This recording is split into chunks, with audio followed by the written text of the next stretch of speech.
Di record. Nah.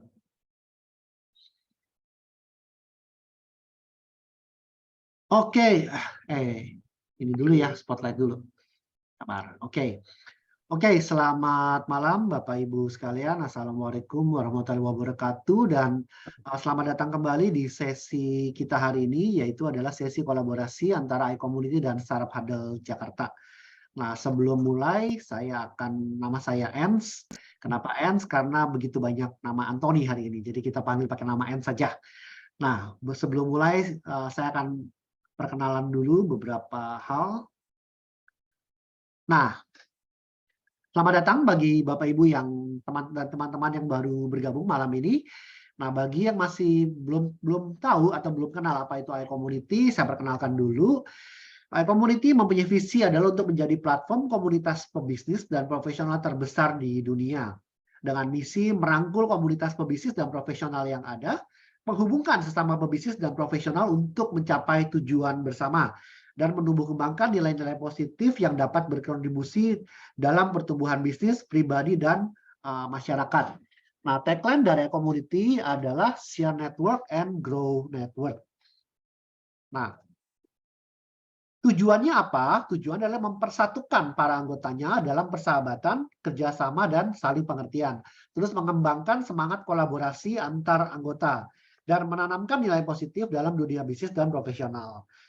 Dan terakhir, untuk membangun platform bagi komunitas pebisnis dan profesional untuk belajar, bertumbuh dan berkembang melalui learning resources, business matching, dan referral. Nah, bagi Bapak, Ibu, dan teman-teman yang baru bergabung, bisa langsung visit ke websitenya iCommunity.id. Di sana banyak sekali informasi dan juga acara-acara itu nanti akan diumumkan di sana. Nah, di sini kita tidak ada aturan, tapi kita lebih kepada kode etik, yaitu yang pertama adalah kami adalah pebisnis dan profesional yang bekerja keras, bekerja pintar, dan bekerja sama. Kami mengedepankan nama baik dalam melakukan usaha dan mengutamakan kolaborasi antar sesama anggota, tanpa menjadikan anggota lain sebagai target jualan ataupun berkompetisi dengan tidak sehat. Kami sadar bahwa dengan berbagi relasi, maka akan memperbesar rezeki bersama. Karena itu, kami siap untuk berbagi relasi atas dasar saling mendukung. Kami berperilaku positif dalam berkomunitas, melakukan segala aktivitas dengan berlandaskan niat baik. Apabila kami melanggar kode etik ini, kami bersedia ditegur, diperingatkan, bahkan diberikan sanksi.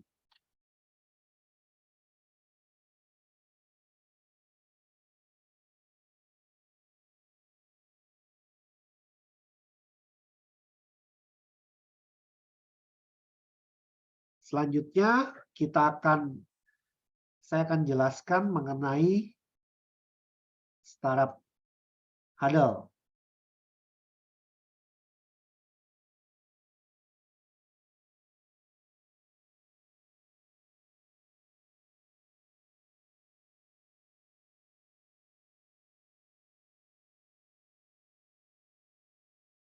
Bentar.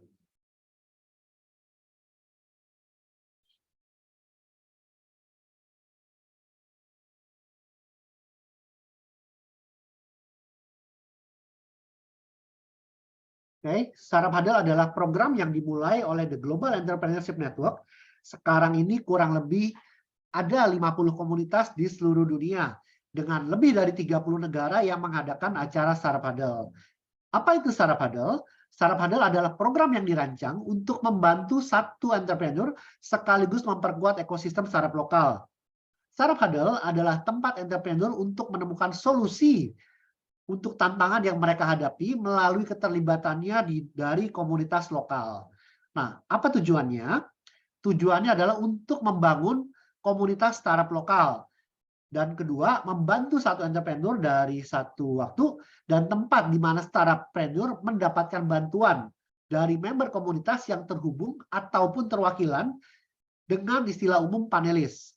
Tetapi untuk di Startup Huddle ini kita menggunakan istilah khusus, yaitu adalah community representative.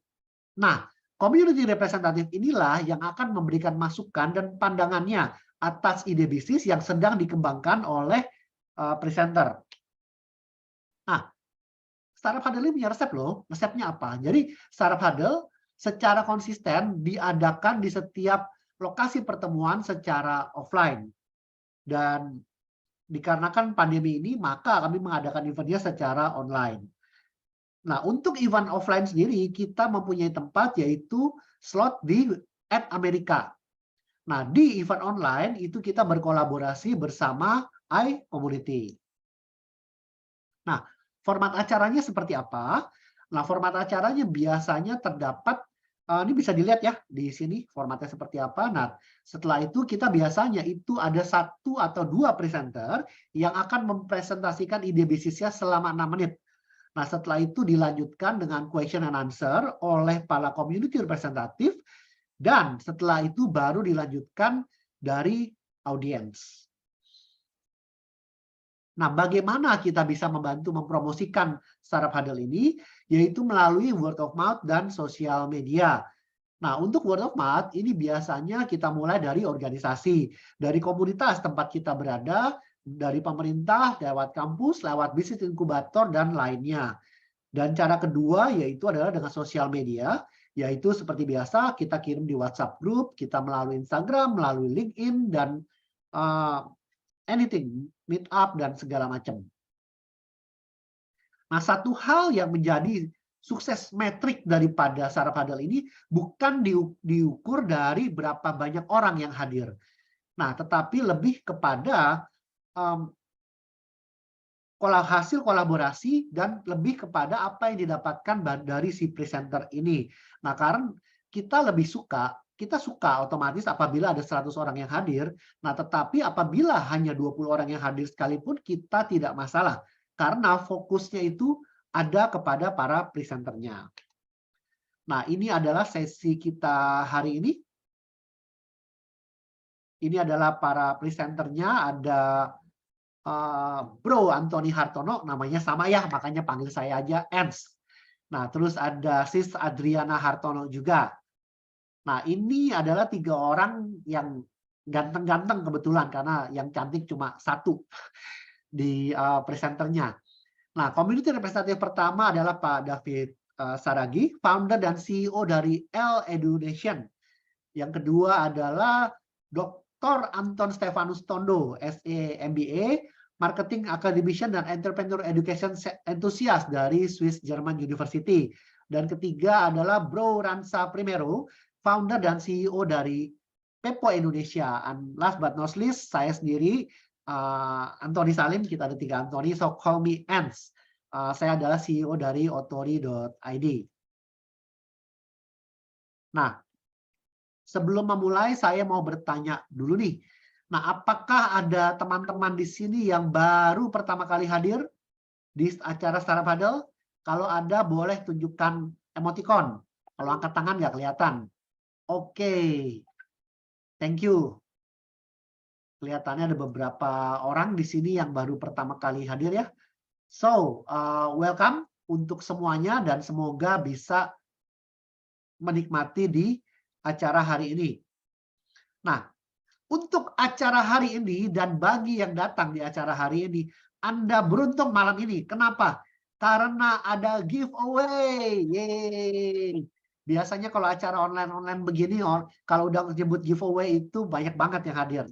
Nah, giveaway ini kita dari Startup Huddle dan dari iCommunity berterima kasih dari L-Education atas donasinya. Nah, ini L-Education adalah sebuah organisasi yang bergerak di bidang pendidikan karakter building. So, langsung aja dikepoin Instagramnya, bisa di-follow. Itu ada, Instagramnya sudah ada ya, l.education. Nanti kita juga akan share di kolom chat. Dan kedua, yaitu adalah dari aplikasi Cakap. Nah, yang hari ini diberikan itu adalah voucher untuk 6 bulan belajar ya. Sebentar, biar saya nggak salah nih. Nah, voucher kursus 6 bulan bahasa Inggris atau bahasa Korea di Cakap. Apa itu Cakap? Cakap dan ganteng beda-beda tipis ya kayaknya ya. Anyway. Nah, Cakap itu adalah sebuah aplikasi untuk belajar bahasa asing secara online, kapanpun dan dimanapun dengan nyaman dan menyenangkan. Nah, jadi bagi teman-teman dan Bapak Ibu yang hadir di malam ini, yang kita tunggu partisipasinya bagi penanya yang aktif dan bagi yang kreatif bertanyanya, itu nanti kita akan berikan giveaway dari Cakap dan dari L-Education. Oke? Nah, kegiatan Startup Huddle ini sudah berlangsung selama lebih dari 2 tahun, hampir 2 tahun, dan sampai pada hari ini kita sudah memiliki 20 orang lebih presenter dan semuanya pernah tampil sebagai presenter. Di sini kita bisa lihat di slide-nya, yang di sebelah kiri itu adalah event yang diadakan di Amerika, yang di sebelah kanan adalah event secara online. So, without further ado, kita akan langsung meminta. Sekarang kita akan meminta bagi para community representative untuk menjelaskan identitasnya masing-masing. Kepada Pak David Saragi, apakah sudah siap? Halo, apa kabar? Ya, sebentar. Ini saya perlu ini dulu.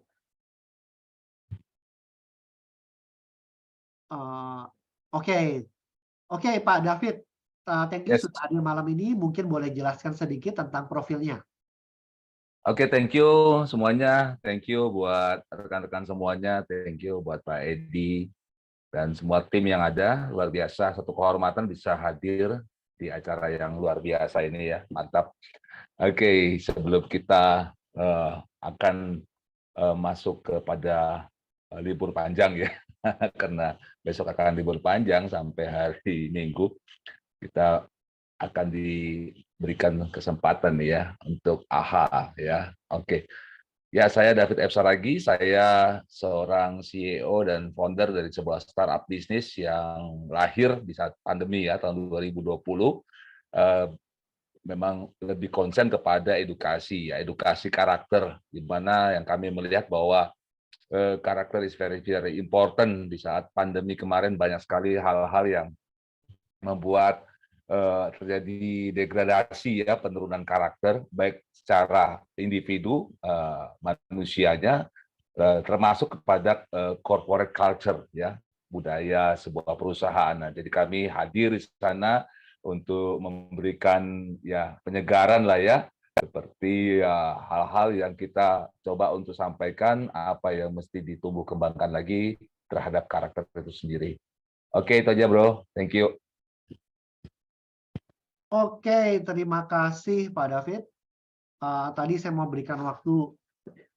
Thank you sudah sudah cepat ya. Soalnya kalau sekali ngomong ini beliau 5 jam juga nggak kerasa nih. Anyway, nah sekarang kita lanjutkan kepada berikutnya, yaitu adalah kepada Pak Anton Todo. Silakan Pak Anton, langsung saja. Oke, baik. Apakah suara saya bisa didengar, Bro? Nah, Ends, kelihatan juga mukanya. Oke, baik. Selamat malam teman-teman semuanya, Bapak Ibu, Bro dan Sis. Perkenalkan, nama saya Anton Stefanus Tondo. Karena kebetulan di sini ada 3 Antoni, berarti anggap aja saya Antoni tanpa I, begitu ya. Meskipun itu faktanya begitu. Cuman Anton doang. Oke, salam kenal. Wait, bentar. Karena merangkap co-host ini ada yang mau saya harus admit dulu. Ya udah. Oke.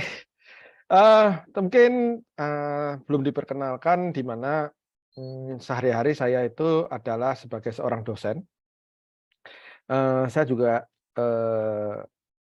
seorang entrepreneurship education enthusiast, saya mengatakan dirinya seperti itulah ketimbang saya bicaranya dosen kewirausahaan begitu ya. Kenapa saya lebih memilih sebagai seorang entrepreneurship education enthusiast? Karena ada sedikit perbedaan. Kalau kita bicara sebagai dosen kewirausahaan atau entrepreneurship lecturer, maka itu menjadi sebagai tugas saja gitu ya. Tetapi sebagai seorang entrepreneurship education enthusiast, saya memiliki satu kewajiban moral untuk menyebarluaskan paham bahwa kewirausahaan itu dapat di-nurture melalui jalur pendidikan. Dan ini sebetulnya kalau dulu dari zamannya Pak Mendiang Paci masih hidup, saya ingat di tahun awal-awal tahun 2000 begitu ya. Kebetulan saya juga waktu itu menyelesaikan studi S2 saya di Belanda, mengambil konsentrasi entrepreneurship. zaman itu entrepreneurship education atau entrepreneurship itu digalakkanlah di dunia kampus. Waktu itu perdebatan mengenai apakah kewirausahaan itu adalah sebuah bakat atau sesuatu yang bisa diajarkan. Nah, kami ini, saya, Pak Ci, yang walaupun beliau adalah born nature ya, entrepreneur, tetapi kami dan teman-teman yang lain meyakini bahwa entrepreneurship itu bisa diajarkan, dan memang Indonesia membutuhkan hal tersebut. Seperti yang disampaikan Bro N, bahwa untuk sebagai negara untuk bisa maju dibutuhkan setidaknya minimal 2% penduduknya menjadi seorang entrepreneur. Dan nampaknya meskipun belum, tapi arahnya Indonesia sekarang sudah menuju ke sana. Sehingga tugas kamilah dari dunia pendidikan, tidak hanya di dunia pendidikan tinggi, tetapi juga mempromosikan bahwa entrepreneurship itu sebagai sesuatu yang dapat diajari ke dunia pendidikan yang lebih muda, begitu ya, ke SMA, SMK, bahkan di beberapa sekolah-sekolah itu sudah menjadi satu value ya, value atau warna kekhasan dari beberapa sekolah yang kalau saya sebutkan banyak lah ya, ada beberapa sekolah-sekolah yang kekinian itu sekarang menempatkan entrepreneurship itu sebagai salah satu core value mereka. Nah, kalau mengenai apa yang kami lakukan di kampus, salah satunya di kampus tempat saya sekarang mengabdi, yaitu di Swiss German University, kami memiliki tidak hanya mata kuliah konsentrasi kewirausahaan atau entrepreneurship, tetapi kami juga memiliki setidaknya ada 2 center, yaitu Entrepreneurship Center, dan nanti akan bertambah lagi yang namanya Tourism and Creative Economy Development Center. Jadi pusat pengembangan pariwisata dan ekonomi kreatif. Sama seperti pusat pengembangan kewirausahaan atau Entrepreneurship Development Center, tujuannya adalah menggiatkan bagaimana program-program bagaimana mahasiswa itu bisa lebih cepat menjadi wirausaha atau setidaknya memiliki pemahaman wirausahaan yang baik, sehingga ketika nanti dia syukur-syukur sebelum pensiun sudah menjadi wirausaha atau entrepreneur. Nah, mungkin sekilas itu. Saya lebih suka dipanggil Bro Anton saja ketimbang dipanggil Bapak, karena saya rasa kita semua seusia lah ya ini ya. Ya Bro En ya? Ya, betul. Saya 17 lewat sedikit lah. Nah, saya 16 Pak, berarti masih mudaan saya lah. Ya, betul. Anyway, saya kebetulan sempat ngobrol sama Bro Anton ya, dan menarik sekali. Sangat seru sekali kalau kita bicara tentang entrepreneurship kepada orang yang tepat ya. Itu melebar kemana-mana, dan tapi spiritnya sama gitu. Oke, thank you atas perkenalannya. Kita akan lanjutkan dengan perkenalan berikutnya dari Bro Peko. Silakan. Oke, malam semua rekan-rekan. Thank you Bro Ans, thank you Pak Edi, thank you juga Bapak Juanda ya Pak, sudah kasih kesempatan lagi jadi siar malam ini. Oke, salam kenal semua teman-teman, juga tim dari AHA.id ya. Perkenalkan saya Ranza Primero, saya founder dan CEO dari pepo.co.id. Jadi sama dengan Pak David nih, kami juga startup baby yang baru mulai waktu pandemi ya. Jadi memang latar belakangnya adalah kami ini coba mensupport atau menolong para pemilik bisnis untuk bisa mengganti fixed cost-nya menjadi variable cost dengan pilihan freelancer yang ada di aplikasi kami. Jadi kami ini adalah marketplace freelancer untuk bisa mengganti fixed cost menjadi variable cost. Jadi memang dulu itu latar belakangnya kakak ipar saya seorang HR director di salah satu perusahaan otomotif yang harus melay-off 300 orang. Nah, setelah di mapping memang 70-80% ini ternyata posisinya bisa digantikan dengan freelancer atau tidak selalu dengan full time, sehingga kalau force major seperti kemarin tidak terlalu ada cost terlalu besar untuk pesangon dan untuk pesangon akibat PHK ya. Nah, itu memang latar belakang kami. Jadi berkembang sampai hari ini kami sedang mengembangkan sistem kurasi bagaimana.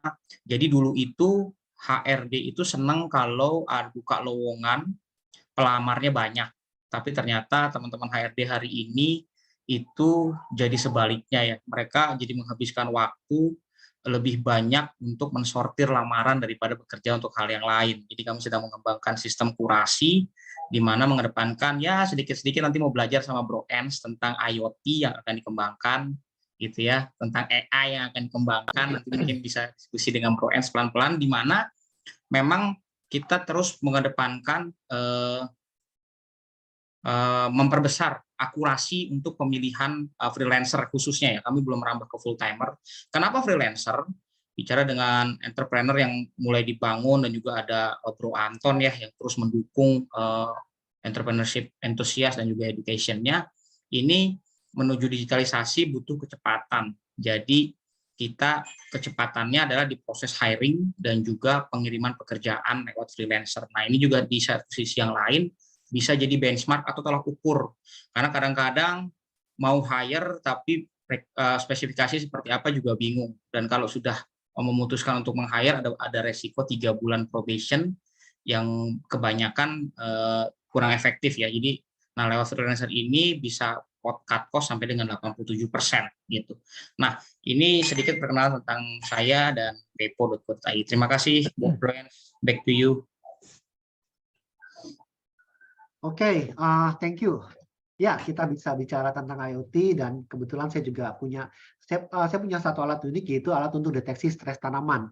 Unfortunately, alat ini hanya bisa dipakai untuk tanaman, tidak bisa dipakai untuk orang. Jadi untuk orang harus ada metode khusus memang. Oke, nah sekarang kita akan langsung panggilkan kepada sebentar. Nah, Bro Anthony juga yang namanya sama nih, sama tapi kita nggak janjian. Nah, untuk slide-nya, nah setelah sesi presentasi ini nanti kita akan langsung dari community representative akan langsung memberikan feedback. Nah, bagi para peserta, nah kembali saya remind bahwa akan ada giveaway. Nah, giveaway adalah 6 bulan untuk kursus bahasa Inggris atau Korea. Nah, bagi yang planning mau kenalan sama Blackpink, itu penting tuh bahasa Korea tuh. So anyway, without further ado, silahkan slide-nya di-share dan silahkan dijelaskan. Oke. Thank you, Bro Ans. Thank you, teman-teman. We are very glad. Kita senang sekali bisa hadir di acara ini. We are honored untuk share our dream. Oke. Halo teman-teman, saya Anthony dan bersama saya Adriana. Kami adalah co-CEO dari AHA.id. Apakah Anda tahu bahwa 50% dari populasi pekerja di Indonesia masih hidup dengan upah di bawah UMR? Menurut riset, kebutuhan sehari-hari seperti bahan pokok, rokok, dan personal care biasanya memakan sekitar 30% dari total penghasilan keluarga. Mari kita ambil contoh. Satu keluarga beranggotakan 4 orang di Kota Tegal, di mana kedua anggota keluarganya berpenghasilan setara dengan nilai UMK 2,2 juta rupiah per bulan. Mereka hanya memiliki Rp45.000 saja untuk memenuhi semua kebutuhan rumah tangganya dalam 1 hari. Keluarga yang seperti ini, yang dicontoh tadi, tidak akan lebih memilih untuk berbelanja di pasar tradisional seperti pasar rakyat atau warung. Kenapa? Karena pasar tradisional memiliki jenis produk varian yang lebih cocok dengan daya beli mereka daripada berbelanja di pasar modern seperti supermarket dan minimarket. Kemungkinan teman-teman di sini lebih memilih untuk membeli shampoo atau sabun yang berkemasan botol yang paling tidak isinya 700 ml. Sedangkan banyak orang di Indonesia masih lebih memilih untuk membeli kebutuhannya dalam kemasan sachet 60 ml. Jadi apa masalahnya? Kebanyakan varian produk di pasar umum seperti sampo saset tadi tidak dijual di pasar modern. Jadi untuk pekerja yang bekerja dari jam 9 sampai jam 5 terpaksa harus membeli di toko atau warung terdekat yang jumlah varian produknya sangat terbatas. Karena biasanya pasar tradisional hanya buka sampai jam 4 sore setiap harinya. Sebagai solusinya, kita hadirkan Ahamart. Toko kelontong dengan konsep modern berbasis kemitraan tanpa modal. Ya, saya ulangi, tanpa modal. Dengan Ahamart, kami akan menghadirkan kemudahan berbelanja lewat outlet terdekat atau berbelanja online melalui aplikasi Ahamart yang akan dikirimkan langsung ke rumah Anda. Kami juga menyediakan lebih dari 3.000 pilihan produk dari premium sampai berbagai bahan pokok yang harganya dijamin terjangkau. Sedikit tentang kami, sejak 2019, AHA.id telah mengembangkan fast-moving consumer goods B2B e-commerce. Dengan pengalaman bisnis keluarga lebih dari 40 tahun, AHA.id berhasil mencapai pendapatan senilai 337 miliar rupiah di tahun 2022 dan dipercayai lebih dari 7.000 UMKM di Jawa Tengah. Di dalam proses pengembangan AHA.id, kami melihat adanya peluang untuk mengembangkan model bisnis B2C di pasar tradisional yang masih sangat luas.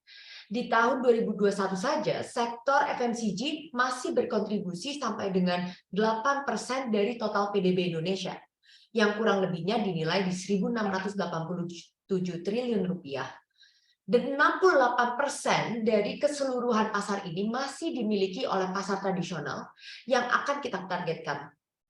Kami percaya dalam perjalanan kami selama 4 tahun ini, kami telah mempersiapkan fondasi yang sangat kuat untuk dapat merealisasikan Ahamart, di mana kami dapat memperluas jangkauan distribusi kami langsung pada konsumen akhir. Sekaligus, kami juga memberi sentuhan modern dengan inovasi baru pada sektor pasar tradisional. Tepat pada tanggal 14 April mendatang, kami akan membuka outlet mitra Ahamart yang pertama di Kota Tegal. Bersama dengan Bank BCA melalui program Kur Channeling, kami dapat menciptakan UMKM baru dengan konsep kemitraan Ahamart. Calon mitra dapat mengajukan kredit usaha sampai dengan 500 juta rupiah tanpa agunan, di mana nantinya AHA.id akan membantu mengelola keuangan tersebut dari segi persediaan, sistem administrasi, sampai dengan sistem operasionalnya. Satu outlet Ahamart kami proyeksikan untuk mendapatkan margin sampai dengan 13%. Dan sebaliknya, AHA.id akan menerima royalty fee sebesar 2% dari pendapatan outlet. Di luar pendapatan ini, AHA.id juga akan membebankan biaya administrasi pada transaksi online dari aplikasi Ahamart. AHA.id dan Ahamart adalah dua bagian yang tidak bisa dipisahkan. Karena divisi B2B AHA.id akan menjadi satu-satunya pemasok ke semua outlet Ahamart. Jadi, setelah AHA.id beroperasi di sebuah area, pengembangan Ahamart akan berkembang secara otomatis di area tersebut, dengan biaya ekspansi yang relatif kecil. Kami memproyeksikan dalam 3 tahun, kami dapat mendirikan 10 distribution center, dan dengan 170 unit kendaraan, kami akan mengelola 350 outlet Ahamart baru yang ditargetkan untuk menghasilkan total pendapatan lebih dari 4,8 triliun rupiah per tahunnya. Dengan pengalaman kami dan kemampuan kami untuk selalu berinovasi, kami memiliki visi untuk membuat jalur distribusi FMCG di Indonesia lebih efisien, agar dapat lebih baik lagi melayani masyarakat di Indonesia untuk memenuhi kebutuhan FMCG yang lebih mudah dan lebih terjangkau. Terima kasih atas kesempatan yang diberikan kepada kami untuk memperkenalkan AHA.id. Thank you.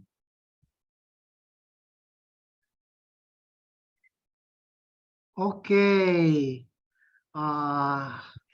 thank you buat presentasinya, sangat keren dan sangat sangat informatif sekali ya. Bisnis FMCG ini salah satu bisnis yang pasarnya sangat besar dari seluruh Indonesia lah. Anyway, so saya akan berikan ruang pertama kepada Pak Anton Tondo. Nah, Oke. Suara saya bisa didengar ya, Pak Ens ya. Oke. Bisa. Bro Anton dan Sis Adriana saya panggilnya ya. Siap, Bro Anton. Saya kepoin juga nih, saya liatin websitenya dan sebagainya. Tapi sebelum ke sana saya mau tanya beberapa klarifikasi terlebih dahulu. Pada saat saya mendownload aplikasinya, itu dibilang daerah saya kebetulan di Cikarang, lokasi belum tersedia. Nah, Betul. ini coverage-nya sampai di mana ya sementara ini AHA.id ini? Sementara kita masih ada di 4 tempat di Jawa Tengah, Bro. Di Tegal, di Semarang, Surakarta, dan Kabupaten Purwokerto. Oke, itu Jadi sebabnya ya. karena memang sistemnya kita ini sistem bisnisnya itu free ongkir, jadi kita harus ngelimit kita punya jangkauan ya lewat GPS. Oke. Lalu saya mencoba berusaha memahami apa yang kita sedang lakukan sekarang ini. Kalau seandainya ini adalah sebuah pitching dan ini pitching sebuah startup terhadap let's say calon investor begitu ya. Betul ya? Betul. Kondisi ceritakan kayak begitu ya. Betul. Bukan pitching terhadap calon franchisee. Betul ya? Betul. Oke. Nah, lalu saya lagi membayangkan dong berarti ini, ini bisnis modelnya yang apa gitu. Barusan tadi saya mulai nangkap apa yang dikatakan Sis Adriana.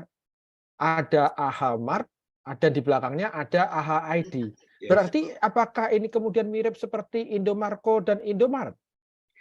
Kurang lebih seperti itu. Cuma kita akan mendorong lebih ke sisi online-nya dan juga kita menyerang segmen pasar yang agak berbeda sama Indomaret dan Indomarko. Mungkin kalau Indomarko itu kan sebagai distributor ya, Pak. Distributor dari Indofood Group. Tapi kalau kita ini AHA ID sebagai DC-nya mungkin lebih tepatnya. Tapi dia juga jual ke B2B-nya. Gitu. Jadi kita udah karena B2B-nya udah jalan, kita punya competitive advantage ketika kita masukin B2C-nya. Begitu. Oke, iya.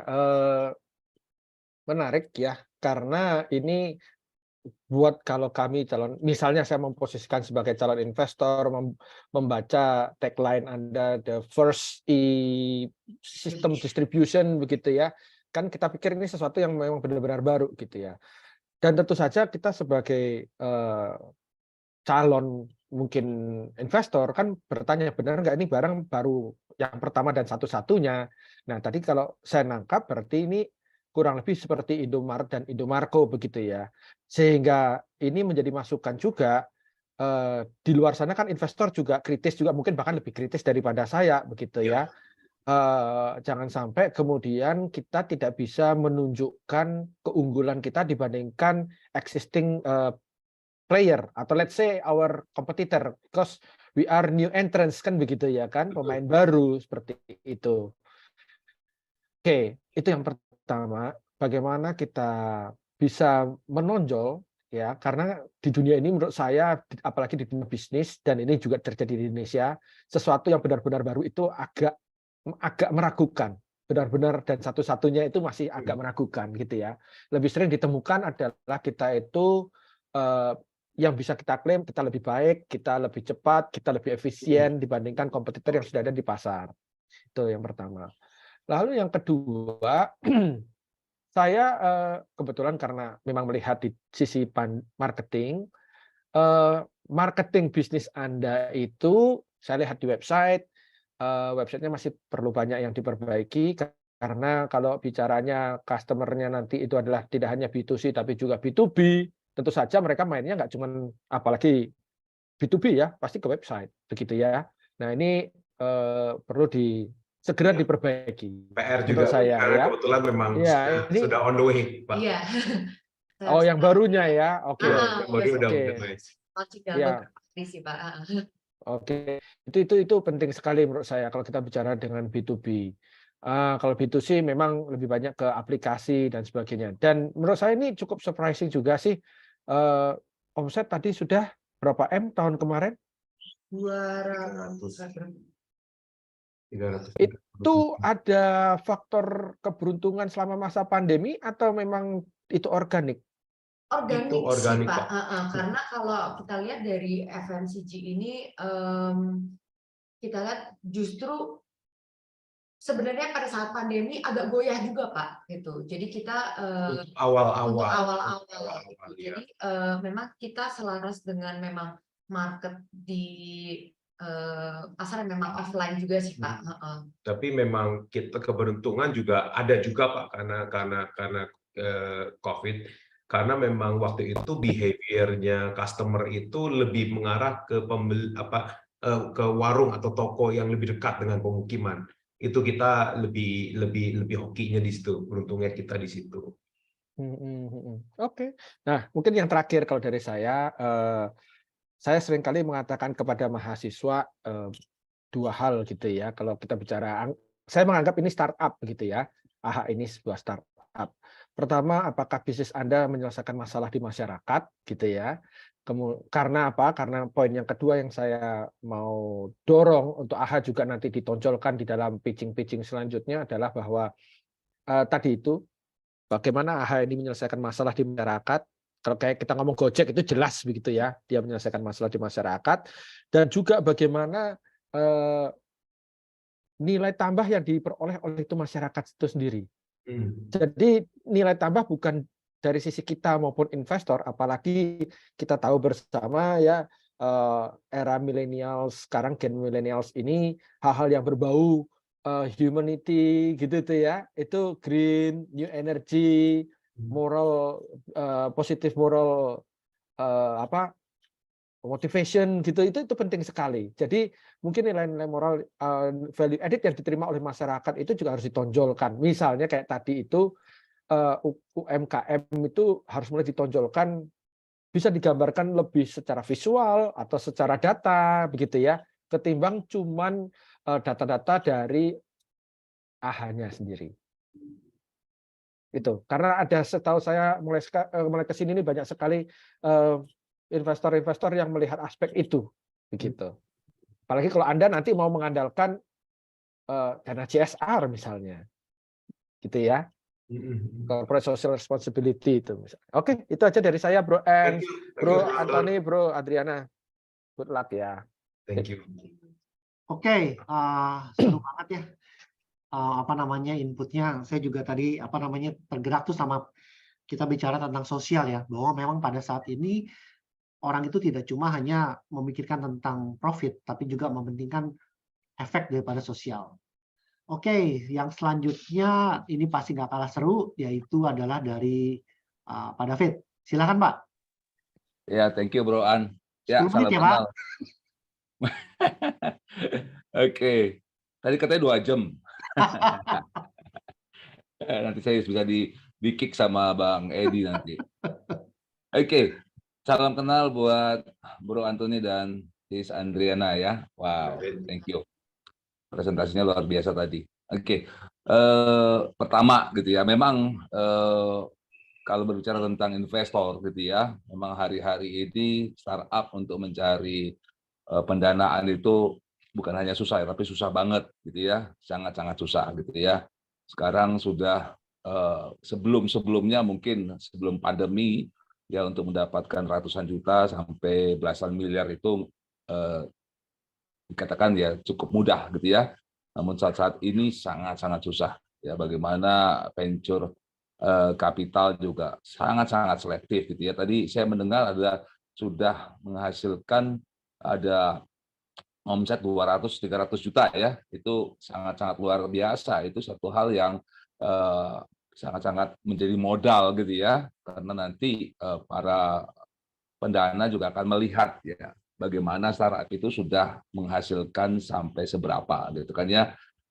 Bukan hanya sekedar ide-ide brilian gitu ya. Kalau dulu ya sebelum pandemi mungkin bisa kita jual ide kita, tapi saat ini pendana tersebut akan melihat ya realistisnya, berapa omsetnya ya kan, berapa profitnya ya kan, dan segala macam. That's good, saya bilang yes, tinggal ditingkatkan terus ya. Dan mungkin yang menjadi sorotan kepada saya, karena tadi saya sampaikan sebagai startup di bidang karakter builder gitu ya, ini perlu mungkin dibutuhkan juga dari AHA.id gitu ya, untuk membangun kebiasaan itu harus dipikirkan ya, kebiasaan dari si calon pembeli gitu ya. Nah, bagaimana kebiasaan itu tercipta pasti karena tindakan gitu ya. Tindakan itu tercipta karena yang namanya pikiran ya, mindset mereka. Jadi mindset menjadi tindakan, menjadi action menjadi habits gitu ya. Nah, apa saja yang kalau saya boleh tahu apa yang sudah dilakukan oleh aha.id sehingga para calon customer itu mempunyai sudah kebiasaan itu nanti akan mencari ke aha.id. Silakan. Oke, kalau untuk Itu. sisi B2B yang memang kita sudah jalani sekarang, kita meng-create mindset-nya nomor satu, kita sudah menjadi price leader di market kita, Pak. Jadi setiap kali seorang pedagang mau top up barang dagangan mereka, mereka akan mengecek gitu. Mereka itu udah jadi habit mereka untuk mengecek aplikasi kita dulu, apakah harga kita kompetitif atau tidak gitu. Jadi di sini kita punya competitive advantage untuk bisa memaintain harga di pasaran juga, dan itu adalah salah satu yang memang kita sudah kerjasamakan dengan beberapa prinsipal, beberapa supplier kita untuk bisa mengontrol gitu harga di pasaran itu lewat aplikasi kita, itu salah satunya. Nomor dua, lama kelamaan kita juga bisa balik lagi membiasakan mereka untuk belanja di aha.id itu lebih nyaman gitu loh. Jadi mereka sekarang sudah kebiasaan untuk procure kebanyakan dari barang-barang yang mereka dagangkan lewat aha.id di sisi B2B kita gitu. Untuk sisi B2C-nya kita memang come up with this idea juga kita sambil kita research-nya itu lewat employee kita sendiri justru itu, yang mereka memang tahu gimana sih mereka adjust their lifestyle bersama dengan working hours mereka segala macam, gimana sih cara mereka memenuhi kebutuhan rumah tangga mereka sehari-harinya gitu loh. Dan kita banyak belajar bahwa memenuhi kebutuhan rumah tangga mereka itu bisa jadi suatu hurdle gitu setiap harinya, karena mereka satu tidak cukup waktu, kedua sulit sekali mencari barang yang memang mereka butuhkan di distance atau di lokasi yang paling terdekat dari rumah mereka gitu loh. Jadi dengan adanya ini kita harap dengan adanya fitur online juga delivery langsung ke rumah mereka, kita harap mereka langsung mencarinya langsung, kebutuhan rumah tangga, kita cari aja di Aha.mart gitu loh. Itu yang pengen kita terapkan sih, mindset yang ini kita implementasi di user-user kita. Mungkin boleh saya tambahkan Pak David sedikit. Ya. Kita aha.id ini salah satu aplikasi B2B e-commerce yang ada di Kota Tegal dan sekitarnya.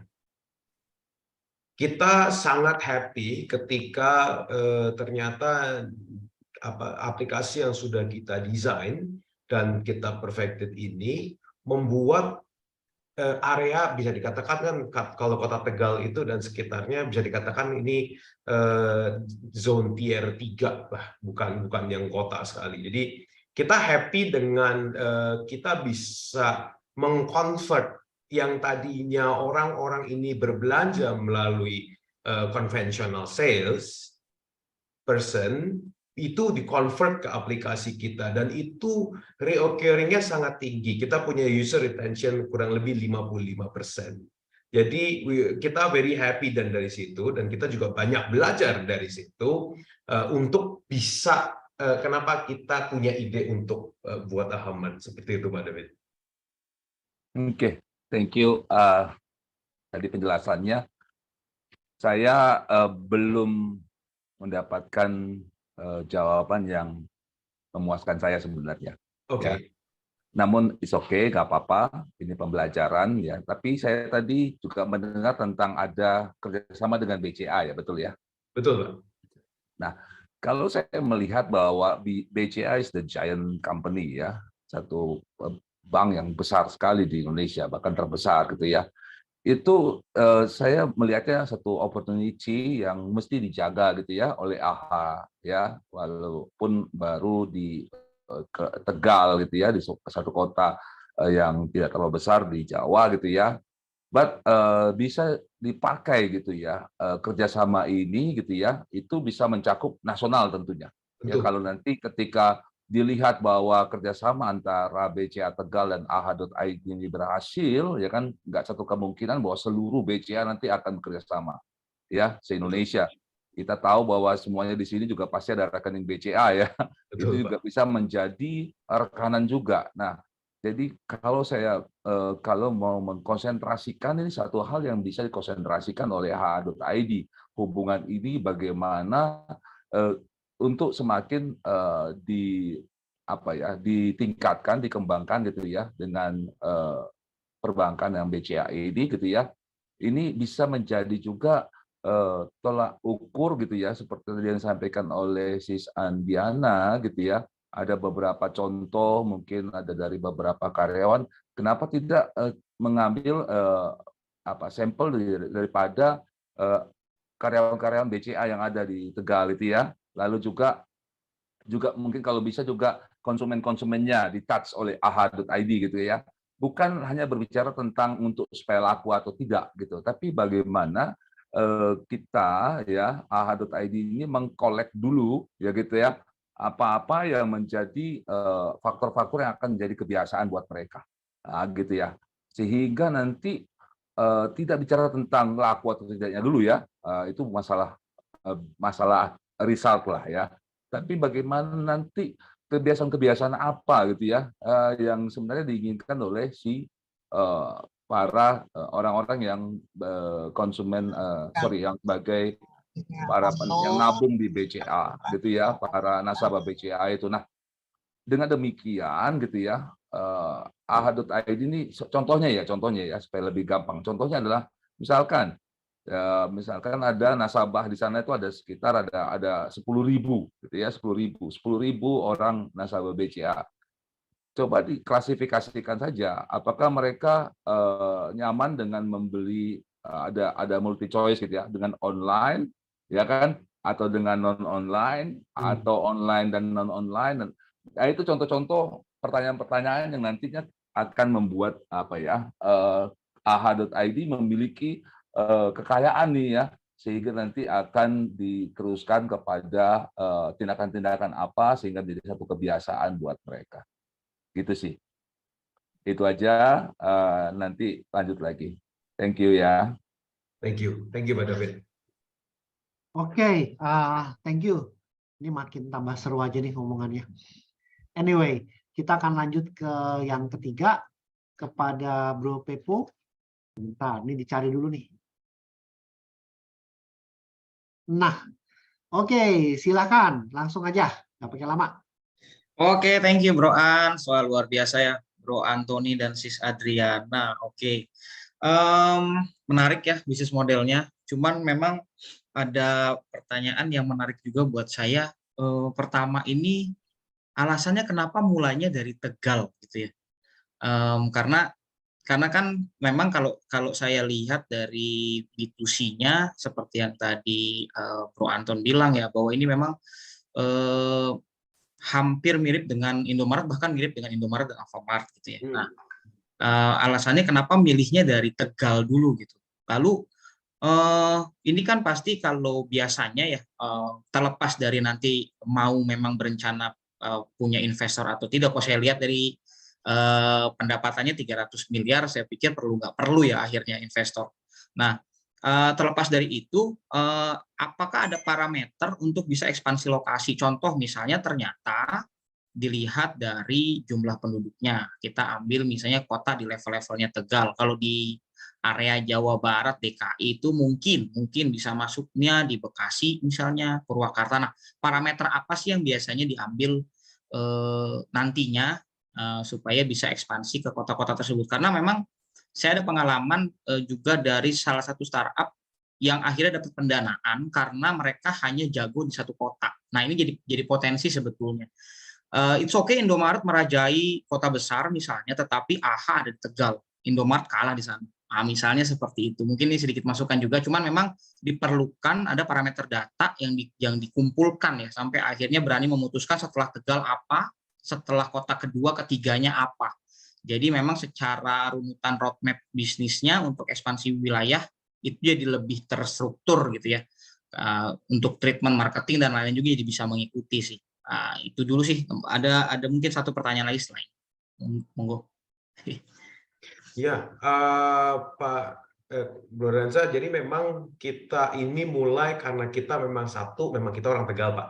Yes. Jadi itu kita punya business family yang memang sudah berdiri kurang lebih 40 tahun yang berkecimpung di bidang sembako, dan itu menjadi salah satu main selling kita, dan itu sudah kita multiply ke 4 area yang sudah kita duduki, yang sudah kita kembangkan di Semarang, Semarang, Surakarta, dan Purwokerto, selain dari Tegal. Jadi kalau memang kita biasanya memang tidak melihat by ini ya Pak, tidak melihat by penduduk, karena memang kita ini ke sana karena kita memang mapping areanya, dan plus juga kita survei. Kita survei harganya, apakah landscape B2B-nya itu di sana kompetitif atau bisa kita masuk apa enggak. Sementara seperti itu, Bro Ranza. Jadi memang kita belum punya database yang tadi Bro Ranza bilang untuk kita buka di kota selanjutnya, tapi memang karena memang ini lebih dekat ke kita, sehingga secara competitive advantage-nya kita dapat gitu, karena memang di area sekitar kita. Begitu. Oke, I see. Mungkin pertanyaan kedua, bisa pertanyaan terakhir ya, nanti bisa kasih kesempatan ke yang lain untuk tanya. Saya menarik di pola untuk franchiser-nya, Pak. Bro Antoni dan Sis Adriana, for franchiser, mungkin nggak misalnya ya ditaruh pola investasi dalam bentuk franchiser-nya. Jadi mungkin bisa jadi satu diferensiasi di pola B2B franchiser-nya. Misalnya 500 juta, itu 150 atau 100 jutanya dijadikan investasi. Jadi supaya mereka juga bisa mendapatkan hasil pendapatan selain dari penjualan, ya gitu ya. Jadi ada yang namanya juga return dari investasinya. Bisa dibilang kalau model asuransi itu ada unit link-nya lah, model franchiser-nya. Satu untuk kesehatannya, satu untuk investasinya. Nah ini mungkin franchiser unit link-nya bisa dibilang bahwa satu untuk memang kebutuhan retailnya membuka Alfamart, satu lagi di investasinya. Nah mungkin bisa dibentuk kerjasama dengan koperasi, mungkin salah satunya ya, mungkin seperti itu. Nah ini sih sebetulnya saya melihat ada potensi, tetapi apakah ini memang sudah dilihat juga atau belum, saya nggak tahu. Nah ini mungkin saya bisa minta pendapat sih dari Bro Antoni dengan Sis Adriana. Mungkin kalau misalnya kita karena begini, yang disediakan oleh KUR itu kan maksimum 500 juta. Walaupun total itu kemungkinan tidak dipakai semua, tergantung dari mungkin dari tempat yang disediakan, tempat yang disewa. Karena otomatis dengan bertambahnya hutangnya yang lewat KUR, otomatis dia juga nyicilnya kan makin banyak kan ke belakangnya. Kalau memang secara investasi itu risk-nya low, itu it's okay, Pak. Apakah tapi bisa cover untuk bunganya? Itu satu. Dua, apa terjadi kalau misal ternyata something bad happen di unit link-nya, contoh kayak kemarin tiba-tiba suatu COVID kan semuanya gone into chaos. Aku rasa kita nggak bisa put too many eggs in that basket gitu. Nggak. Saya rasa unwise untuk itu, karena kita juga bukan bidangnya gitu. Oke. Oke, thank you. Dari saya cukup sih Bro Ens, thank you, sukses terus ya untuk AHA.id. Thank you, thank you. Mantap. Mohon bimbingannya. Masih ada 3 menit nih.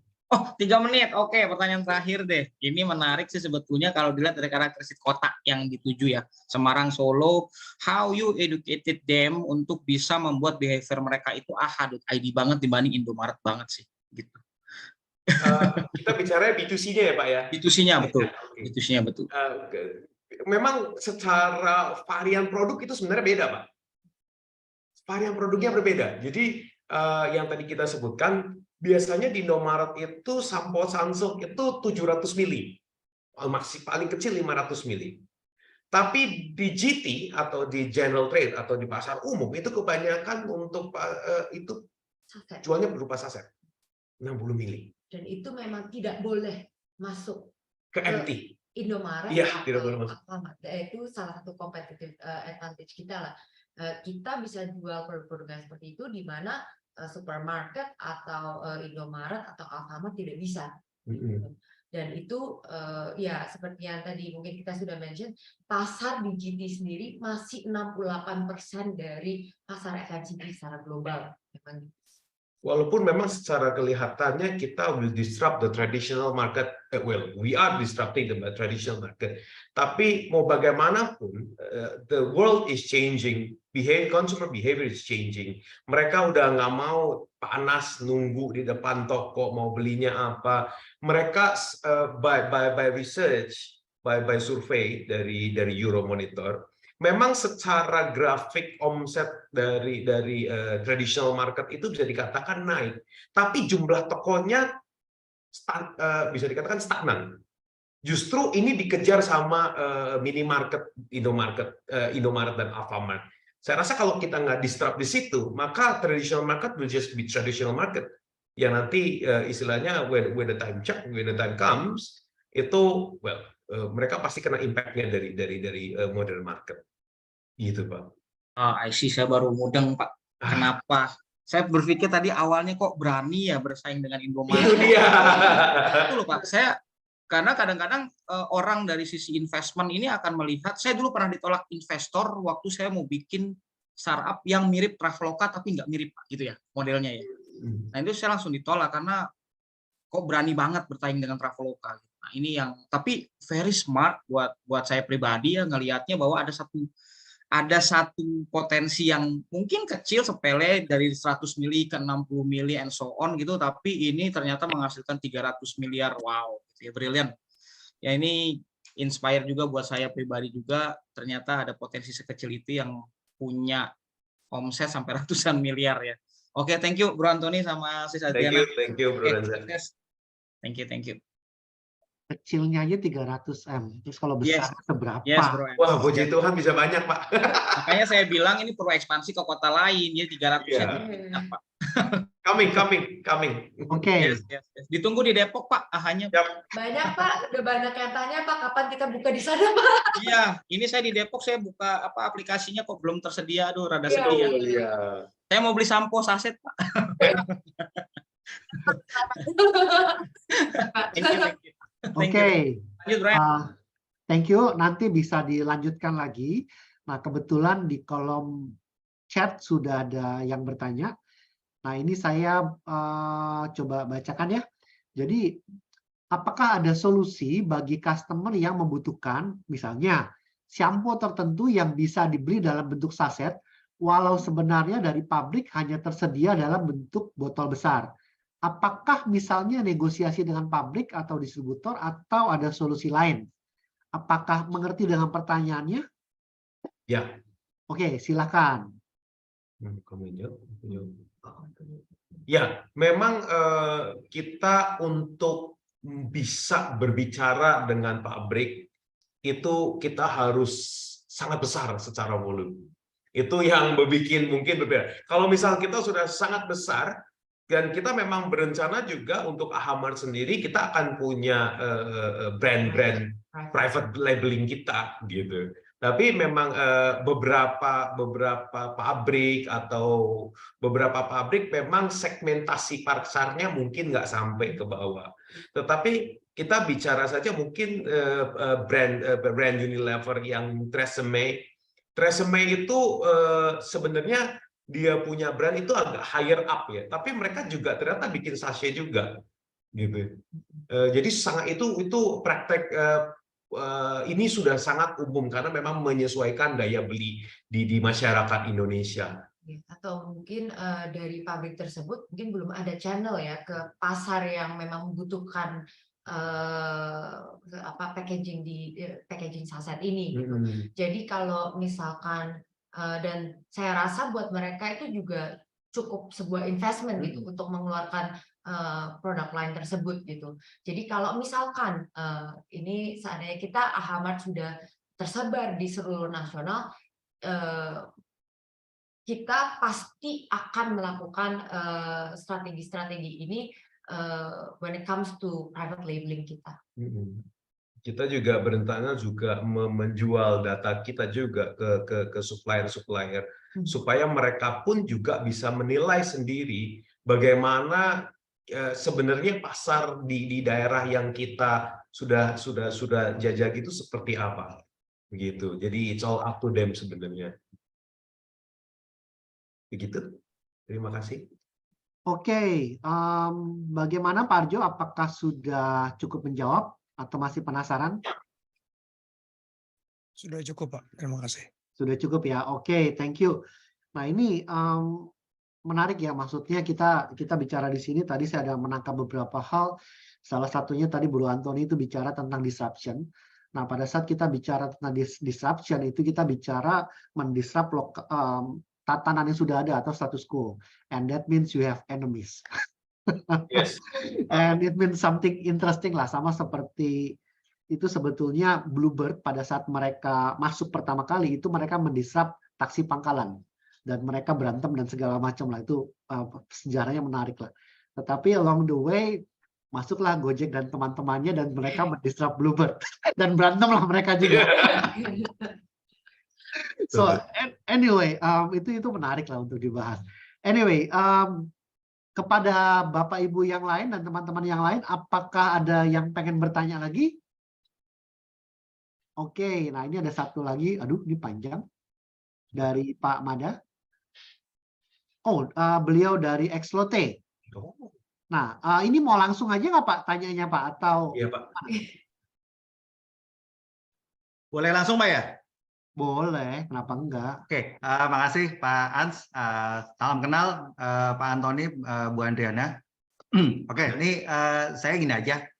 Saya dulu waktu handle Lotte Grocery online dan juga Lotte Mart online gitu ya. Challenge-nya tuh berbeda. Di Lotte Grocery online itu secara assortment memang kecil karena kita bermain di retailers. Dan rata-rata di retailers ini pertama, walaupun kita mengenalkan application gitu ya, aplikasi kita tuh hanya sebagai ngecek harga, ngecek harga doang. Lalu kalau misalnya kita coba approach untuk transaction gitu ya, mereka nggak mau. Jadi maunya itu adalah didatengin oleh AE-nya kita, oleh sales-nya kita. Apalagi pasar becek atau retailers yang sangat konvensional lah gitu ya. Bahkan untuk level yang trader yang cuma assortment-nya atau mereka belinya itu cuma beberapa SKU, itu lebih males lagi karena mereka levelnya juragan. Jadi sekali transaction tuh ratusan juta. Ya, dan kalau mereka kita suruh pakai aplikasi, yang pegang handphonenya aja tuh asistennya. Betul. Nah itu jadi challenge itu. Nah kalau bicara tentang retailers, tentang end customer, nah ini beda lagi ceritanya. Mereka tuh kalau misalnya dikasih diskon dikit, nggak mau, nggak gerak. Tapi kalau dikasih diskon banyak, front margin kita tergerus habis. Apalagi kalau kita pakai logistik yang free ongkir. Nah, kalau misalnya kita bicara ke wholesale, itu front margin kita bisa minus. Bahkan kita jualan tuh minus margin. Yang kita mainkan adalah back margin. Gitu. Nah, ini pertanyaan saya nih sudah saya tulis nih gini ya. Gimana sih kalau Anda tuh memanfaatkan, menjaga loyalitas bagi customer Anda, baik itu retailer secara wholesale ataupun secara end customer. Terus gimana cara menjaga marginnya Anda nih? Karena kan saya paham banget nih, kalau main grosir tuh bisa minusnya minus dalam, gitu ya. Jadi jualan barang tapi malah minus, gitu. Makanya yang dimainkan adalah back margin, kayak gitu. Nah terus berapa SKU sih yang Anda mainkan baik itu secara wholesale ataupun secara end customer? Itu sih. Terima kasih. mungkin bisa kita mulai dulu, kita relate banget sih Pak sama cerita itu, dan kita bisa bilang memang kita tidak bisa garansi loyalitas mereka, itu nomor satu. Yes. Tapi apa yang terjadi adalah dengan kita jadi price market leader, dengan kita membiasakan mereka untuk selalu mengecek. Kalau kita ada promo, mereka bakal ngecek kita dulu, gitu. Dan mereka tidak akan mau kehilangan kesempatan itu, makanya mereka belanja dulu gitu di tempat kita. Nah, kedua advantage yang kita dapatkan dari itu, karena harga kita live, Pak. Ya kan? Kalau misalkan kita lihat di wholesaler luar, di toko-toko grosir luar, harga mereka kan nggak live. Kalau nggak tanya, nggak tahu harganya berapa. Ya kan? So, dengan adanya kita pakai aplikasi ini, itu instant feedback. Mana harga yang kurang kompetitif, mana harga yang kira-kira kita bisa promokan, itu yang kita jalankan sekarang gitu loh. Seberapa cepat kita bisa react ke feedback itu dari sisi itu. Nah, dari sisi marginnya, kita ya, seperti yang tadi Bapak bilang, ini price ini sangat sensitif ya. Jadi memang ada beberapa driver item kita yang memang harganya seperti itu, Pak. Makanya kita di sini carry 1.800 aktif SKU. Dan gunanya apa? Supaya kita bisa nge-average gitu, Pak. Jadi mereka, kita dorong supaya mereka nggak beli harga produk-produk yang marginnya tipis-tipis aja gitu. Kita bisa nge-average sama produk-produk yang memang marginnya 5% atau 7% atas gitu untuk nge-up jikalau memang ada minus. Tapi so far di history art tadi jarang sekali sebenarnya kita mengalami sampai minus margin karena kita make sure inventory turnover kita benar-benar cepat untuk bisa mengurangi risk itu sih Pak. Ya. Gitu. Mungkin kalau minus itu tidak terjadi di kita Pak. Kalau harganya turun itu memang minus. Tapi kalau misalnya kita jual rugi, kita nggak burn cash Pak. Nggak kayak di toko sebelah gitu. Oke. Ini nggak tahu ya. Mungkin memang Anda model bisnisnya berbeda dengan Lotte ya. Lotte yang mungkin secara apa namanya maturity-nya juga udah luar biasa gitu ya. Jadi dia main secara aggregate di consolidate dan juga aggregate cash flow-nya itu yang penting adalah in the end plus kayak gitu. Entah itu nanti di sini marginnya negatif, di sini positif, yang penting in the end-nya adalah plus kayak gitu. Karena kan putaran yang kita mainkan, bukan apa namanya each item get profit, nah nggak kayak gitu. Tapi putaran yang kita mainkan kayak gitu. Mungkin nanti kita lebih banyak diskusi nih. Saya mungkin perlu diskusi lebih banyak. Saya tertarik sih. Pak Mada juga kayaknya asik nih. Bisa belajar banyak. Thank you. Nanti mungkin saya share ini aja direct message ke Pak Antoni atau Pak Ans ya supaya saya bisa tanya-tanya. Oke. Thank you loh. Thank you. Bisa. Thank you Pak Mada dan Pak Arjo mendapatkan giveaway. Yeay. Jadi siapa tahu setelah sesi ini nanti lebih pintar bahasa Korea dan bisa kenalan sama Blackpink, Pak. Oke, bagi teman-teman yang lain silahkan yang mau bertanya. Oh, ini ada lagi Pak Arjo, ada tambahan. Oke. Seperti apa solusi untuk penjualan? Sorry, ini Bapak mau langsung atau mau saya bacakan, Pak? Kalau saya bacakan nanti bagi dua Pak Adi aja. Ya, jadi tadi kan yang diberikan contoh kan adalah seperti sampo ya. Jadi memang barangnya sudah tertentu, ada labelnya segala. Tapi seperti barang sembako gitu, misalkan sayur atau buah yang tidak ada barcode-nya itu. Jadi apalagi misalkan kayak cabai gitu ya, harga bisa naik turun dan segala macam, beras juga begitu. Itu gimana supaya customer itu tetap setia beli dari AHA walaupun harganya cabai tinggi atau harga rendah gitu. Gimana solusinya untuk menghadapi yang harganya naik turun itu? Mungkin bisa saya jawab, Pak. Memang sementara kita belum menjual barang-barang fresh di B2B kita. Tapi nanti di B2C kita akan mencoba ke arah sana. Mungkin saya kasih contohnya mungkin lebih tepatnya seperti tepung terigu. Tepung terigu itu adalah salah satu driver item kita. Dan memang itu harganya sometimes up, sometimes down, fluctuate sesuai dengan wheat dunia. Itu bagaimanapun kalau misalnya karena customer kita itu kan bisnis Pak. Jadi driver mereka untuk kembali ke AHA.id adalah harga dan service.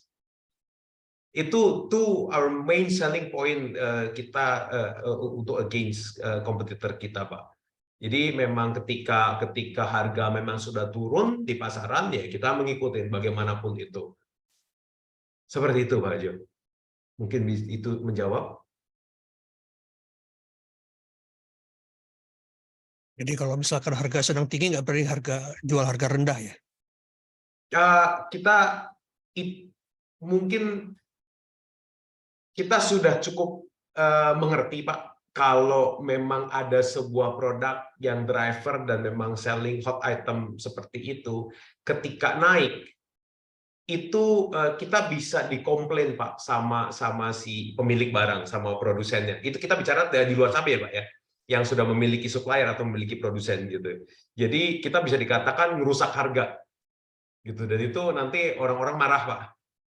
Jadi kita lebih mengikuti pasar, jadi harga kita kembali lagi kita kepengen menjadi sebuah aplikasi yang regulate the price, yang sustainable secara growth juga, karena kalau kita lihat dari segi sembako itu karena price sensitive sekali. Kalau misalkan kita seakan-akan itu kan berarti flash sale, barang murah gitu ya, itu biasa sekejap Pak, gitu loh. Impact-nya ke kita pun sekejap gitu. Dikala nanti next procurement kita harganya udah mengikuti harga pasar, kita sudah lose sales itu gitu loh Pak. Jadi daripada kita buang budget di situ, mendingan kita gain margin-nya untuk bisa kasih service lebih. Kita bisa kasih promo yang lebih merata, yang secara meningkatkan loyalitas mereka dari gue nyaman pakai aplikasi ini karena banyak promonya yang tidak hanya terkait dengan produk gitu loh, terkait mungkin di habit mereka belanja, seberapa sering mereka belanja, mereka di reward gitu loh. Jadi kita lebih meningkatkan loyalitas dari segi itu sih Pak. Oke, terima kasih. Terima kasih Pak. Oke, ini makin malam makin panas kelihatannya. Ya, kita nih kayak mesin diesel.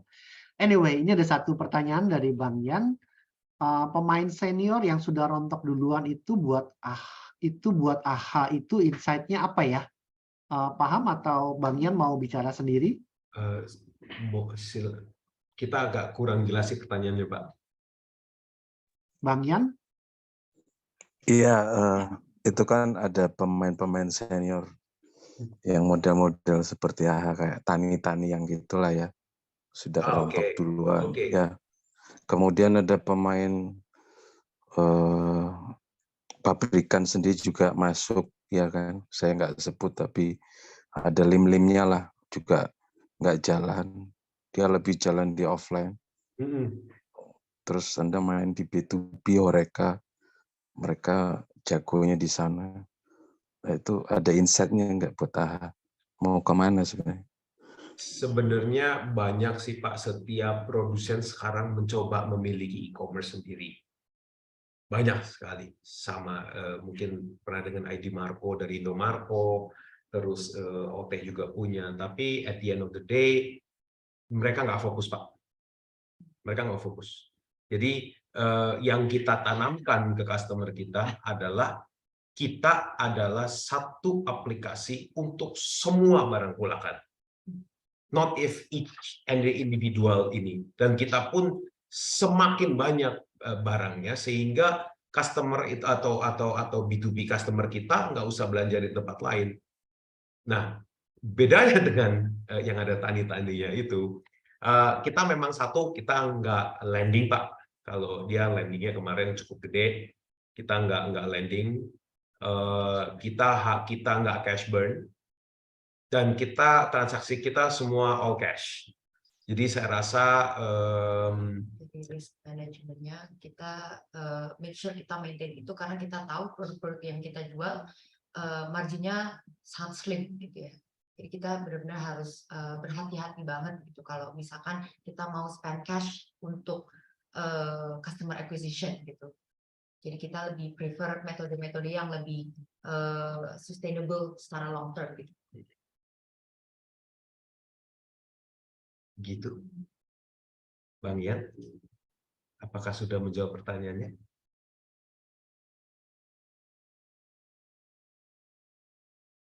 Oke, saya mohon maaf ini karena waktunya sudah mendekati akhir, tapi seru ya, ini sudah kesana dan kemari dan kita bicara fresh produce ini memang satu tantangan, satu challenges sendiri karena kebetulan saya juga ada pernah belajar sedikit lah di situ. Anyway, sekarang saya akan berikan kesempatan 2 menit kepada Bro Antoni dan Sis Adriana untuk menjelaskan dari AHA ini membutuhkan apa yang dari AHA ini bisa kita dari secara komunitas ini kita bisa bantu. Jadi silakan, waktunya 2 menit. Kalau saya boleh share, memang tujuan kita teman-teman itu untuk raise 5 million US dollar. Nah, ini untuk next ya, untuk nge-raise 5 million US dollar. Kita percaya karena memang dari sistem yang kita sudah terapkan, yang kita sudah develop sampai sekarang, berjalan sedemikian rupa dan membuahkan hasil buat kita. Sampai at the end kita 2022 itu kita sudah in net profit, walaupun tidak banyak tapi tetap di net profit. Dan kita berharap sekali karena atas bantuan suhu-suhu di sini, guru mentor-mentor di sini yang saya luar biasa. Kita berharap juga supaya kita juga bisa dibantu, di-assist untuk lebih level up our pitch dan expose company kita ke jenjang yang lebih menuju ke arah yang memang kita lagi mau kejar ini ya, yaitu fundraising-nya. Jadi secara exposure dan juga mungkin dari segi seperti tadi banyak sekali feedback yang kita terima dari review pitch kita yang pasti kita pertimbangkan, dan untuk kedepannya kita harap bisa upgrade our pitch ke lebih baik lagi.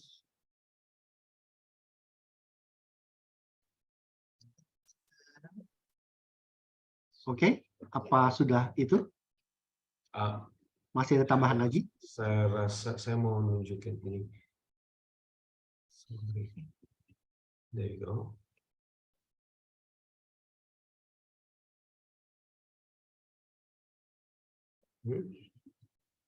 Oh, oke. Yeah. Silakan kalau mau ditunjukkan, jangan tunjukkan makanan aja, itu cuma Oh iya Pak. Kita explain secara singkat aja. Ya, kita explain secara singkat aja. Jadi apa yang kita butuhkan itu kurang lebih yang kita coba untuk nge-raise itu untuk 5 million US dollar for post money valuation 25,6 juta US dollar. Dari capital yang kita harap kita dapatkan itu, kita sesuai dengan plan yang tadi, kita ingin membuka in total 10 DC. Berarti 10 kota baru. 10 kota baru dan penambahan unit di masing-masing itu, dan juga untuk research and development. Mungkin tadi Pak David juga mention untuk behavior si konsumennya, itu juga kita akan terapkan behavior learning juga di aplikasi AHA Mart juga. Kebetulan di sini ada CTO juga, namanya Yoses Pradipta, mungkin di sini juga. Ya, jadi banyak Pak yang kita harapkan bisa ini. Kita memang berusaha untuk up level the traditional market yang ada. Kenapa? Karena Indomaret dan Alfamart itu such a damaging ini, karena memang 70% dari outlet yang mereka 7% dari outlet mereka adalah punya bosnya, punya perusahaannya, bukan partner, bukan mitra, bukan franchisee. Gitu. Yang omsetnya sekarang Indomaret mungkin udah 200T satu tahunnya, dan 70% itu dia pasal itu. So yes, paling dari gitu saja dari kita. Thank you very much. Oke, thank you. Nah, sekarang saya akan berikan kesempatan untuk memberi summary dari community representative. Saya akan berikan kesempatan kepada Bro Pepo. 1 menit ya. Oke, siap Bro Es, luar biasa. Thank you Bro Antoni, Sis Adriana. Oke, summary-nya saya melihat memang untuk khususnya dunia startup ini kejelian itu bisa jadi satu kebaruan, artinya gitu ya. Nah, ini potensi yang luar biasa dikembangkan sampai akhirnya menghasilkan omset yang segitu besarnya. Nah, memang di waktu yang sama forum-forum seperti ini menjadi ranah profesionalnya para entrepreneur untuk mempertajam lagi kejeliannya melihat potensi bisnis model dan potensi market-market bahkan ekspansi yang baru ke depannya. Jadi sukses untuk kita semua yang ada di sini, yang terlibat, khususnya juga yang penyelenggara ya dari Community, Impactner, Pak Edi dan juga Bro Ens yang mendukung. Sekali lagi sukses terus untuk AHA.id ya, Bro Antoni dan Sis Adriana. Thank you, Bro Ens. Thank you, Bro Aran. Oke, thank you. Nah, sebelum ini mohon maaf ada pesan sponsor. Jadi semua yang hadir pada malam ini mendapatkan door prize. Hore! Terima kasih kepada L Education dan juga terima kasih kepada Cakap, aplikasi online untuk belajar bahasa. Jadi setelah sesi ini tidak hanya mengerti tentang supply chain, juga bisa bahasa Korea. Nah, sekarang Bro Anton silakan. Saya ngeliatin dari tadi ini menyimak serius banget. Kelihatannya kalau bisa itu ada ngebul kepalanya. Silakan. Baik, terima kasih. Sedikit mungkin saya hanya mengulang apa yang tadi saya sudah sampaikan, bahwa untuk startup ini kembali lagi nampaknya nampaknya bahwa sesuatu yang benar-benar baru dan pertama itu tidak ada ya kalau saya melihatnya itu. Yang ada adalah kita mungkin bisa lebih baik daripada kompetitor. Tadi saya memang agak serius karena saya juga ngoprek gitu. Kayaknya saya pernah lihat gitu kompetitor gitu ya kan. Kayaknya Ralali ya mungkin. Merasa Ralali kompetitor enggak, Bro? Ralali itu sudah merubah model bisnis, Pak, sebenarnya, Pak. I see. Oke. Tadinya dia B2B kayak kita, tapi mungkin mereka melihat marginnya kecil dan mereka memang, saya tahu background-nya dia bukan dari bidang FMCG, jadi dia agak shifting ke otomotif dan elektronik. Oke, pantesan. Iya. Nah, mungkin itu ya menurut saya memahami persaingan yang ada di pasar dengan mawas diri bahwa kita belum tentu pemain baru dan pemain yang pertama dan satu-satunya begitu ya. Terus yang kedua, lagi-lagi walaupun tidak berhubungan langsung dengan mungkin customer atau franchiser, bisa saja kita berhadapan dengan investor, apalagi benar ternyata tadi disampaikan bahwa you are trying to raise I think somehow 80 million mungkin ya. Billion, sorry, 80 billion rupiah if I'm not mistaken. Yes. Itu something yang menurut saya you have to really be able to sell your business kan gitu kan ya. Itu penting sekali. Mudah-mudahan nanti di forum berikutnya ketemulah itu. Mantap. Terima kasih, Banten. Oke, thank you. And last but not least, ini Bang David. Karena beliaulah, maka kita semua mendapatkan giveaway. Silakan, sudah kesempatannya. Oke, thank you Bro An. Yes, sukses ya buat AHA.id ya. Saya bukannya mengecilkan apa yang menjadi dreams-nya kalian gitu ya. Namun jangan sampai jadi latah gitu ya ketika semuanya startup mencari pendanaan gitu ya. Nah, dan akhirnya itu merupakan satu-satunya cara untuk ekspansi, belum tentu juga gitu ya. Ada banyak cara sebenarnya yang kita bisa dapatkan gitu ya untuk pendanaan, bukan hanya lewat venture capital atau pendanaan dari the other ya, tapi saya melihatnya juga satu hal yang menarik adalah ketika kalian tadi memaparkan ya tentang bisnis ini gitu ya, kepikir oleh saya, ini nggak apa-apa ya, just inputan gitu ya. Ya, itu bisa juga dengan ketika tadi ya ada yang menyampaikan tentang white label gitu ya. Nah, ini sungguh luar biasa. Ketika beberapa waktu yang lalu saya kan melihat bagaimana sebuah hal yang luar biasa dari minuman mixue itu ya. Rupanya bagaimana mereka mendapatkan uang itu, rupanya mereka itu bukan dari hasil malah franchise mereka gitu ya, tapi bagaimana mereka itu sebagai supply chain gitu ya, mereka menyiapkan semua bahan-bahannya dari mereka gitu ya. Ini hanya masukan saja, mungkin AHA.id bisa mendalami hal yang kurang lebih sama seperti itu gitu ya. Jadi bisa menjadi cara juga untuk membuat grow AHA.id ini sendiri gitu ya. Bukan, sekali lagi, bukannya saya mau mematahkan semangat untuk pencarian dana gitu, enggak gitu ya, tapi saya yakin dan percaya bukan itu satu-satunya jalan untuk kita untuk ekspansi. Itu aja. Betul. Blessing, thank you, semangat. Thank you, Pak David. Belum ya. Oke. Terima kasih. Saya akan closing dulu, jadi izin remote spotlight-nya. Oke, kita sudah akhirnya nggak terasa, sudah 1 jam. Kita 1,5 jam kita membahas dan kita berdiskusi tentang sesi kita hari ini. Dan semoga diskusi kita malam ini memberikan insight kepada AHA.id, kepada Bro Anthony dan kepada Sis Adriana untuk mengembangkan bisnisnya dan mendapatkan investasi yang diperlukan untuk ekspansinya. Dan ini semoga semoga juga mendapatkan berbagai informasi lah dari teman-teman yang hadir pada malam ini, karena memang itu adalah tujuan daripada Startup Huddle Jakarta, yaitu membantu one entrepreneur at a time. So ada beberapa pengumuman.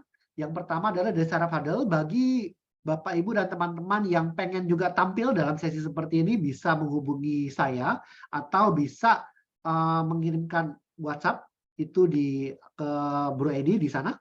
Dan kita juga open for collaboration dari university atau dari komunitas yang lain.